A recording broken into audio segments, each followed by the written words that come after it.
अगर बारिश का मौसम है तो आप पकोड़े या समोसे खा लें तो आपको सर्दी में कमी महसूस होगी और साथ में चाय पी लें। जूता पहनने से पहले जूता झाड़ कर पहनो, बीच में कोई जहरीली चीज़ भी हो सकती है। नाश्ते में मीठी चीज़ का कम इस्तेमाल करें वरना शुगर हाई हो जाएगा।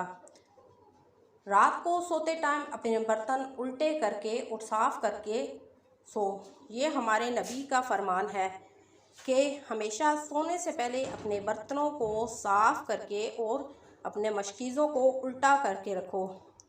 रात को सोने से पहले हमेशा आयतुल कुर्सी पढ़ के सो।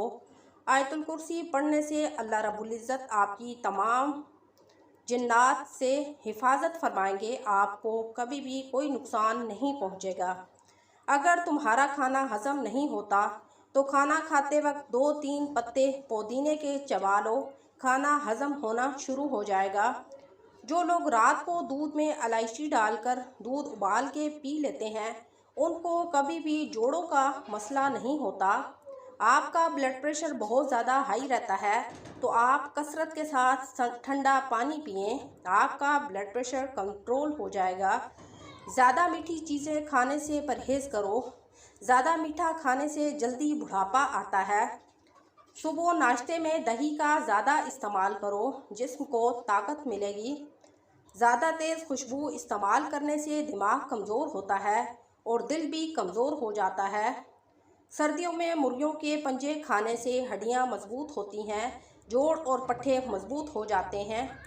हफ्ते में 2 से 3 दफ़ा गोश्त ज़रूर पकाया करो क्योंकि गोश्त खाने से जिस्म में ताकत बहाल होती है और हड्डियां मजबूत होती हैं। अगर आपको बदहज़मी हो गई है या आपका मैदा ख़राब है तो आप एक चुटकी अजवाइन में थोड़ा सा नमक डालकर नीम गर्म पानी के साथ अजवाइन खा लें। आपके मैदा ख़राब और बदहज़मी फ़ौरन ख़त्म हो जाएगी। कच्चे चावल हरगिज़ मत खाएं। कच्चे चावल खाने से पेट में पथरी होती है। जिन लोगों ने अपने घरों में गीदड़ सिंगी रखी हुई है उनके घर दौलत से मालामाल हो जाते हैं। उनके घर में कभी भी दौलत की कमी नहीं आती। दूध में 3 खजूरें डालकर खजूरें खा लेने से और नीम गर्म पानी पी लेने से ज़िंदगी भर जिस्म में कमज़ोरी पैदा नहीं होती क्योंकि खजूर खून की कमी को पूरा करती है। प्लास्टिक की कुर्सी पर ज़्यादा देर बैठने से आपकी टांगों और पाँव पर स्वेलिंग आ जाती है।